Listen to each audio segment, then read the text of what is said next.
الحمد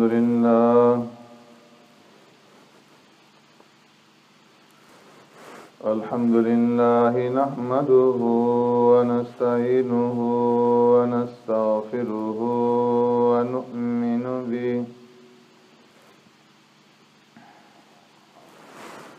ونؤمن به ونتوكل عليه ونعوذ بالله من شرور أنفسنا ومن سيئات أعمالنا من يهدي الله فلا مضل له ومن يضلله فلا هادي له ونشهد أن لا إله إلا الله وحده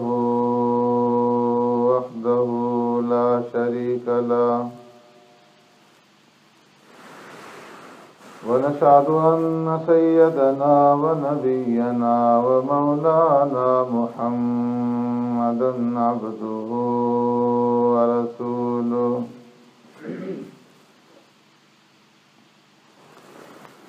أرسله الله إلى كافة للناس بشيرا ونذيرا وداعيا إلى الله بإذنه وسراجا منيرا أما بعد فقد قال الله تبارك وتعالى في القرآن المجيد والفرقان الحميد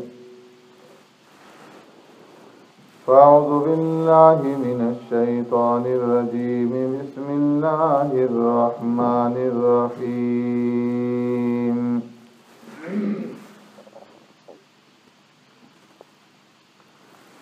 شهر رمضان الذي أنزل فيه القرآن هدى للناس وبينات من الهدى والفرقان فمن شهد منكم الشهر فليصم ومن كان مريضا أو على سفر فعدة من أيام أخر يريد الله بكم اليسر ولا يريد بكم العسر ولتكملوا العدة ولتكبروا الله على ما هداكم ولعلكم تشكرون صدق الله مولانا العظيم يا رب صل وسلم دائما أبدا على حبيبك خير الخلق كلهم هو الحبيب الذي ترجى شفاعته لكل هول من الأهوال مقتحم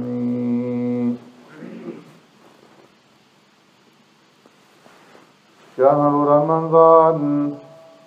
رمضان المبارک کا مہینہ الذي انزل فيه القرآن وہ مہینہ ہے جس میں اتارا گیا قرآن هدى للناس وبينات من الهدى والفرقان جس میں ہدایت ہے انسانوں کے لیے اور نشانیاں ہیں ہدایت کی اور حق اور باطل میں فرق کرنے والا فمن شہد منکم الشہر فلیصم پس جو کوئی پائے تم میں سے اس مہینے کو پس چاہیے کہ وہ روزہ رکھے ومن كان مريضا او على سفر،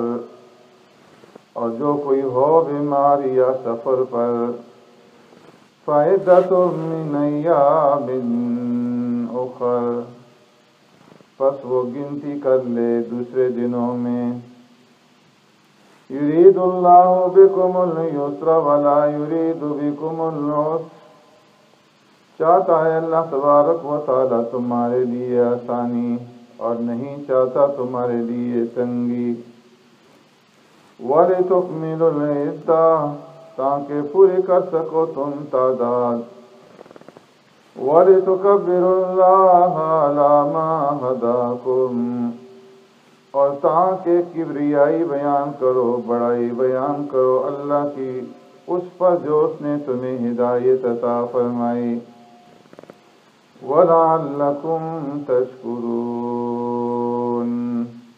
اور تاکہ تم شکر ادا کرو۔ آمنت باللہ وبآیاتہ،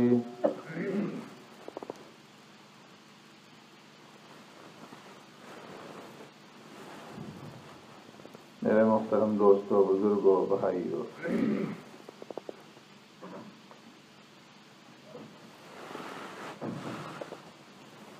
اس آیت کریمہ میں اللہ تبارک و تعالی نے اس سے پہلی والی آیت کے اندر جو مجمل بات بیان فرمائی تھی اس کی تفصیل بیان فرمائی ہے۔ پہلی آیت کریمہ میں اللہ تبارک و تعالی نے ایمان والوں کو حکم دیا تھا کہ تمہارے اوپر روزے فرض کیے گئے ہیں جس طرح تم سے پہلے لوگوں کے اوپر فرض کیے گئے تھے، تاکہ تمہارے اندر تقوی پیدا ہو۔ اور پھر فرمایا تھا کہ ایام معدودات، یہ روزے چند دن ہیں گنتی کے۔ اب یہ چند دن گنتی کے کتنے ہیں، اس کا جواب اللہ نے اس آیت کریمہ میں دیا، شہر رمضان، کہ وہ جو ایام معدودات ہیں، گنتی کے چند دن ہیں، وہ رمضان المبارک کا مہینہ ہے۔ تو اس لیے پورے رمضان المبارک کے مہینے کے روزے رکھنے، اور پھر اس کے بعد اللہ نے اس رمضان المبارک کے مہینے کی فضیلت بیان فرمائی، الذی انزل فیہ القرآن، کہ رمضان کا مہینہ وہ ہے کہ جس میں اللہ تبارک و تعالی نے قرآن کریم کو نازل فرمایا۔ اس اعتبار سے رمضان اور قرآن کا آپس میں گہرا تعلق ہے کہ اللہ تبارک و تعالی نے اپنی وحی کے لیے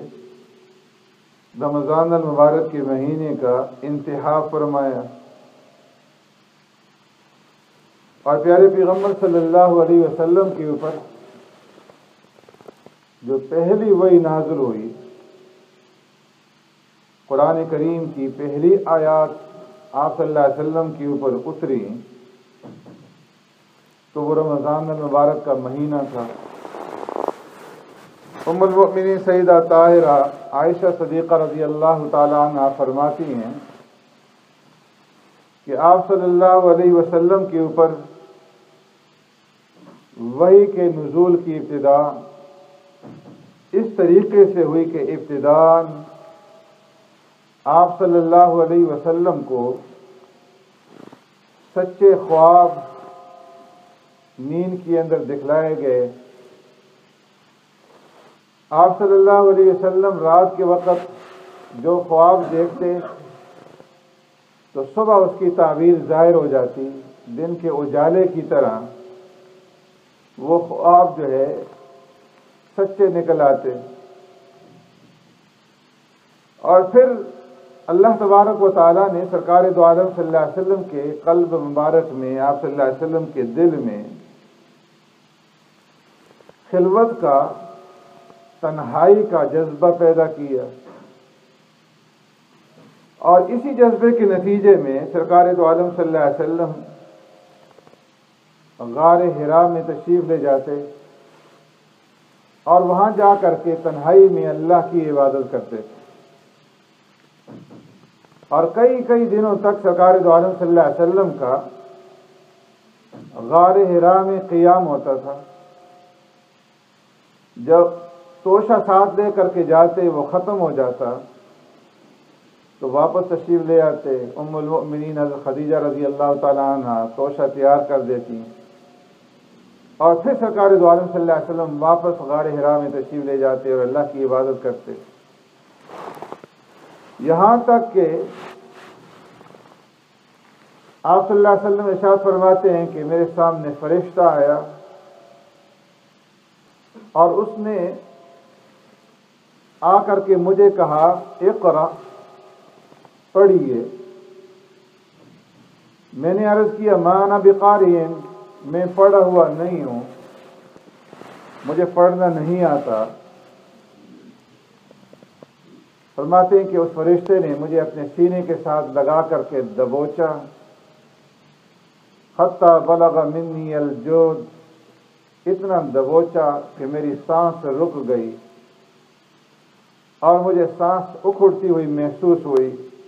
ثم ارسلنی، پھر اس کے بعد مجھے چھوڑ دیا اور پھر کہا کہ اقرا، پڑھیے۔ میں نے پھر جواب دیا ما انا بقاری، میں پڑھا ہوا نہیں ہوں۔ پھر اس کے بعد انہوں نے مجھے اپنے سینے کے ساتھ لگا کر کے دبوچا، حتی بلغ منی الجود، یہاں تک کہ مجھے اس تکلیف کا احساس ہوا اور مجھے اپنی سانس رکتی ہوئی معلوم ہوئی۔ ثم ارسلنی، پھر مجھے چھوڑا اور فرمایا کہ اقرا، پڑھیے۔ میں نے پھر وہی جواب دیا ما انا بقاری، میں پڑھا ہوا نہیں ہوں۔ تو تیسری مرتبہ پھر مجھے سینے کے ساتھ لگا کر کے دبوچا اور پھر اس کے بعد چھوڑا اور پھر فرمایا کہ اقرا بسم ربک الذی خلق، خلق الانسان من علق، اقرا وربک الاکرم الذی علم بالقلم، علم الانسان ما لم یعلم۔ یہ 5 آیات آپ صلی اللہ علیہ وسلم کے اوپر نازل کی گئیں۔ اقرا بسم ربک الذی خلق، کہ پڑھیے اپنے رب کے نام سے، وہ رب جس نے پیدا کیا۔ خلق الانسان من علق، پیدا کیا انسان کو جمے ہوئے خون سے۔ اقرا وربک الاکرم، پڑھیے اور آپ کا پروردگار بڑا کریم ہے۔ الذی علم بالقلم، کہ جس نے قلم کے ذریعے سے تعلیم دی۔ علم الانسان ما لم یعلم، کہ جس نے انسان کو اس چیز کی تعلیم دی جس کے بارے میں وہ نہیں جانتا تھا، وہ سکھایا جس کے بارے میں اسے علم نہیں تھا۔ سرکار دو عالم صلی اللہ علیہ وسلم کے اوپر جب یہ وحی نازل ہوئی، آپ صلی اللہ علیہ وسلم گھر تشریف لائے، ام المؤمنین حضرت خدیجہ رضی اللہ تعالی عنہا سے فرمایا زملونی زملونی، مجھے کمبل اڑاؤ کمبل اڑاؤ۔ آپ صلی اللہ علیہ وسلم کا قلب مبارک دھڑک رہا تھا، جسم مبارک کے اوپر کپ کپی طاری تھی۔ ام المؤمنین حضرت خدیجہ رضی اللہ تعالی عنہا نے کمبل اڑایا، اور جب آپ صلی اللہ علیہ وسلم کو سکون ہوا تو ام المؤمنین نے پوچھا کہ کیا ماجرا ہوا، کیا واقعہ پیش آیا، آپ کی یہ کیفیت کیسے ہوئی؟ سرکار دو عالم صلی اللہ علیہ وسلم نے غار حرا کے اندر جو واقعہ پیش آیا تھا سارا سنا دیا، اور فرمایا لقد خشیت علی نفسی، مجھے اپنی جان کے اوپر خوف محسوس ہو رہا ہے۔ ام المؤمنین نے آپ کی ڈھارس بنائی، تسلی دی اور فرمایا کہ کلا لا واللہ لا یخزیک اللہ ابدا، بخدا اللہ رب العزت آپ کو کبھی بھی ضائع نہیں فرمائیں گے، اس لیے کہ آپ تو صلہ رحمی کرنے والے ہیں، بے سہاروں کے سہارا ہیں، اور غریبوں کے، فقراء کے معاون اور مددگار ہیں، اور آپ مہمانوں کا اکرام کرتے ہیں اور صلہ رحمی کا حکم دیتے ہیں، لوگوں کو حق اور سچ کی تعلیم دیتے ہیں، تو اللہ رب العزت آپ کو کبھی بھی ضائع نہیں فرمائیں۔ پھر ام المؤمنین خدیجہ رضی اللہ تعالیٰ عنہ سرکار دو عالم صلی اللہ علیہ وسلم کو اپنے چچزاد بھائی ورقہ ابن نوفل کے پاس لے کر کے گئی۔ یہ انجیل کے عالم تھے، زمانہ جاہلیت میں انہوں نے نصرانیت قبول کر لی تھی، اور بڑھاپے کی حالت میں تھے، نابینا ہو چکے تھے۔ سرکار دو عالم صلی اللہ علیہ وسلم کو ان کے پاس لے کر کے گئیں اور فرمانے لگیں کہ اپنے بھتیجے کی بات سنو، یہ کیا کہنا چاہتے ہیں۔ سرکار دو عالم صلی اللہ علیہ وسلم نے سارا واقعہ سنایا، تو انہوں نے کہا کہ بخدا یہ تو وہی فرشتہ ہے کہ جو حضرت موسیٰ علیہ السلام کے پاس اللہ کا پیغام لے کر کے آیا کرتا۔ اور پھر اس وقت ورقہ ابن نوفل نے کہا کہ اللہ رب العزت نے آپ کو اپنی پیغمبری کے لیے منتخب فرما لیا ہے، اور کیا ہی اچھا ہوتا کہ اس وقت میں زندہ ہوتا جبکہ آپ کے قوم کے لوگ آپ کو یہاں سے نکال دیں گے اور آپ ہجرت کریں گے۔ آپ صلی اللہ علیہ وسلم نے ارشاد فرمایا کیا میری قوم کے لوگ مجھے یہاں سے نکالیں گے؟ انہوں نے کہا ہاں، جو بھی اللہ کا پیغام لے کر کے آیا ہے اس کو اس راستے سے گزرنا پڑا۔ تو فرمایا کہ پہلی وحی کا جو نزول ہوا سرکار دو عالم صلی اللہ علیہ وسلم کے اوپر، یہ رمضان المبارک کا مہینہ تھا، اور رمضان المبارک کا آخری عشرہ تھا، اور وہ رات جو ہے لیلۃ القدر کی رات تھی۔ اسی طرح فرمایا رمضان اور قرآن کا جو آپس میں تعلق ہے، اس کی دوسری وجہ یہ ہے کہ اللہ نے پورا کا پورا قرآن لوح محفوظ سے نوٹ کر کے آسمانی دنیا پہ جو بیت العزت ہے اس کی طرف منتقل کیا۔ تو رمضان المبارک کا مہینہ تھا، اور لیلۃ القدر کی رات تھی کہ جب لوح محفوظ سے پورا کا پورا قرآن آسمانی دنیا کی طرف منتقل کیا گیا، اور پھر آسمانی دنیا سے سرکار دو عالم صلی اللہ علیہ وسلم کے اوپر تھوڑا تھوڑا کر کے 23 سال کے عرصے میں نازل ہوا۔ اور پھر تیسری وجہ رمضان اور قرآن کی، فرمایا کہ ہر سال رمضان المبارک کے مہینے میں حضرت جبرائیل صلی اللہ علیہ وسلم سرکار دو عالم صلی اللہ علیہ وسلم کے پاس آتے تھے، اور قرآن کریم کا شروع سے لے کر کے آخر تک دور فرماتے تھے۔ سرکار دو عالم صلی اللہ علیہ وسلم قرآن کریم کی تلاوت فرماتے، اور حضرت جبرائیل صلی اللہ علیہ وسلم قرآن کریم کو سنا کرتے۔ اسی وجہ سے علماء لکھتے ہیں کہ مسلمانوں کے لیے یہ مسنون ہے کہ رمضان المبارک کے مہینے میں کم از کم ایک مرتبہ پورے قرآن کریم کی تلاوت کریں۔ اگر ایک مرتبہ سے زیادہ کر سکتے ہیں تو بہت اچھا، لیکن کم از کم جو ہے فرمایا کہ ایک قرآن کریم جو ہے ہر ایک مسلمان کو رمضان المبارک کے اندر ختم کرنا چاہیے۔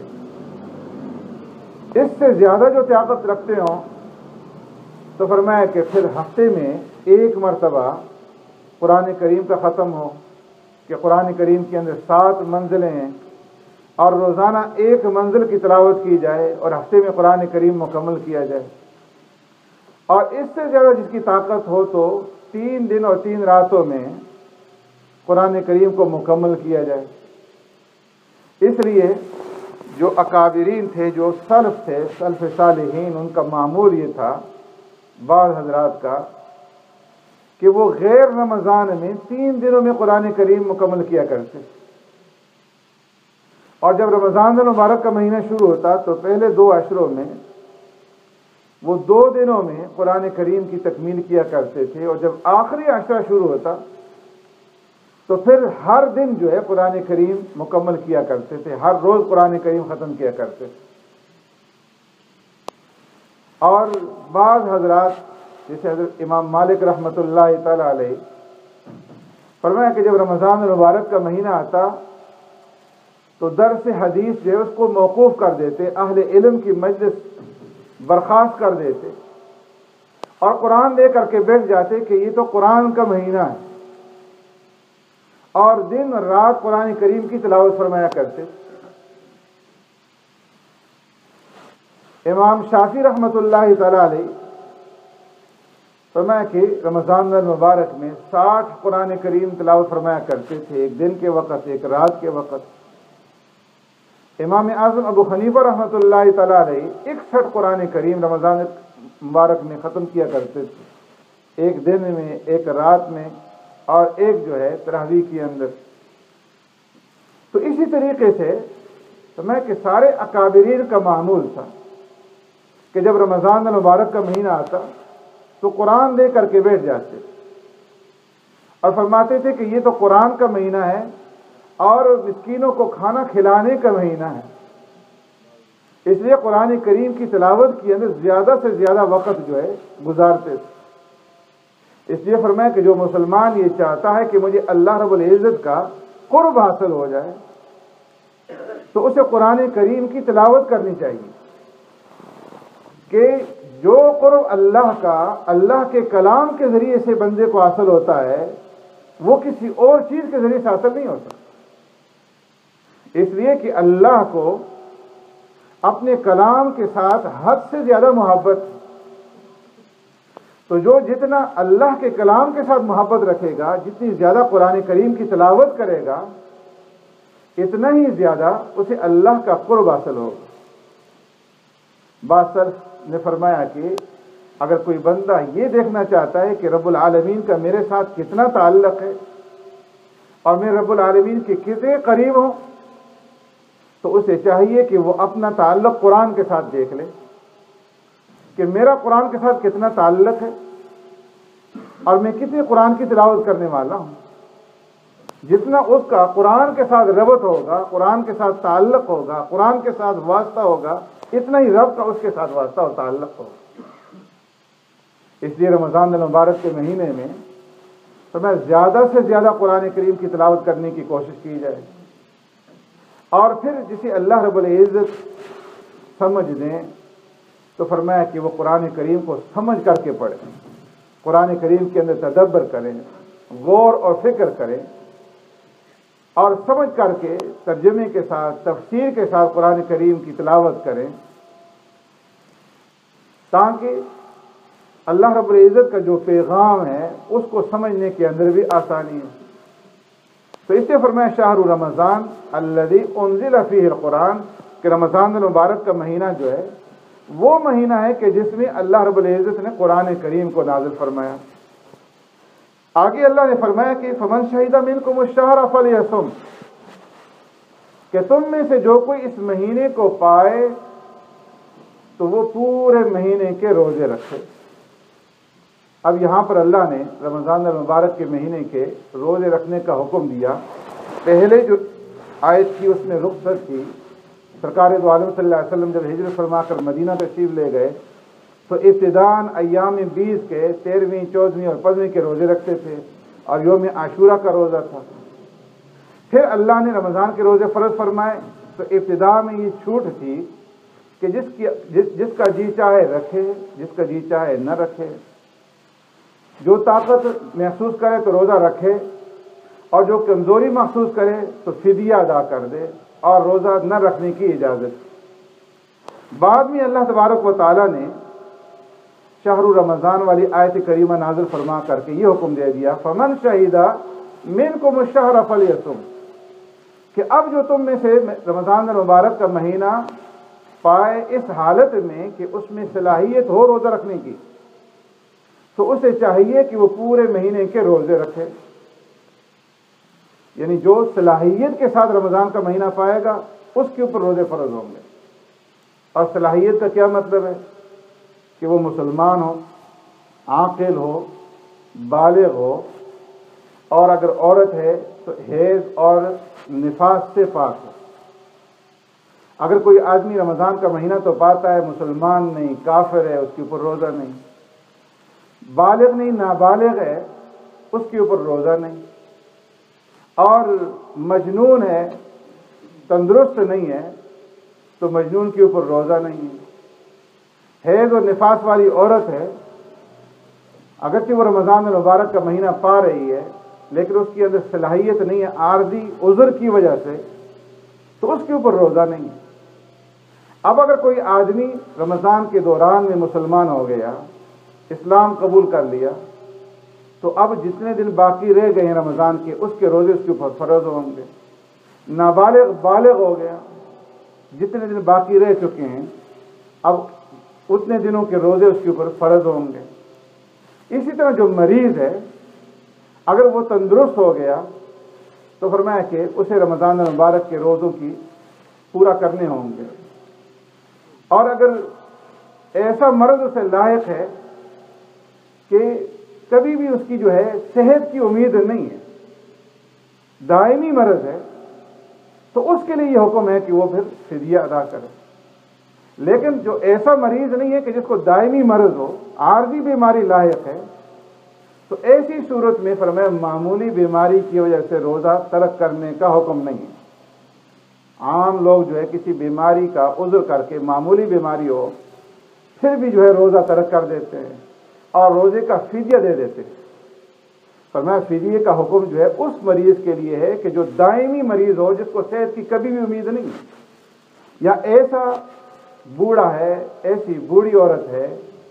کہ جو روزہ رکھنے کی آئندہ کے لیے کبھی صلاحیت نہیں رکھتے، بڑھاپے کی وجہ سے، ان کو فدیے کا حکم ہے۔ جو معمولی مریض ہیں فرمایا ان کو چاہیے کہ وہ کسی ماہر ڈاکٹر سے مشورہ لیں۔ اگر ان کو ایسی بیماری لاحق ہے کہ جس کی وجہ سے ان کی جان جانے کا خطرہ ہے، یا کسی عضو کے ظاہر ہو جانے کا، تلف ہو جانے کا خطرہ ہے، یا بیماری کے طویل ہو جانے کا، طول پکڑنے کا خطرہ ہے،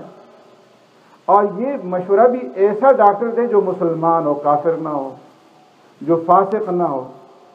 جو روزے کی اہمیت سے واقف ہو، اور جو روزے کی برکات ہیں اور شریعت کے اندر روزے کے بارے میں جو احکامات ہیں اس کا علم رکھتا ہو،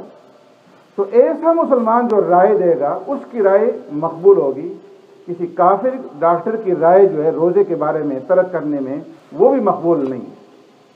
اسی طرح اگر فرمایا کہ کوئی عورت ہے، بچے کو دودھ پلا رہی ہے اور کوئی اور متبادل انتظام نہیں ہے، اس کی جان کو خطرہ ہے یا بچے کی جان کو خطرہ ہے، تو وہ رمضان المبارک کے روزوں کی قضا کرے گی۔ اور اسی طرح اگر حاملہ عورت ہے اور دوران حمل میں اس کے حمل کو نقصان ہے یا اس کی ذات کو نقصان ہے، تو فرمایا کہ وہ اس کو روزہ توڑنے کی اجازت ہے، بعد میں جب صحت یاب ہو تو پھر ان روزوں کی قضا کرے گی۔ سبحانک اللہم و بحمدک، نشہد ان لا الہ الا انت، نستغفرک و نتوب الیک۔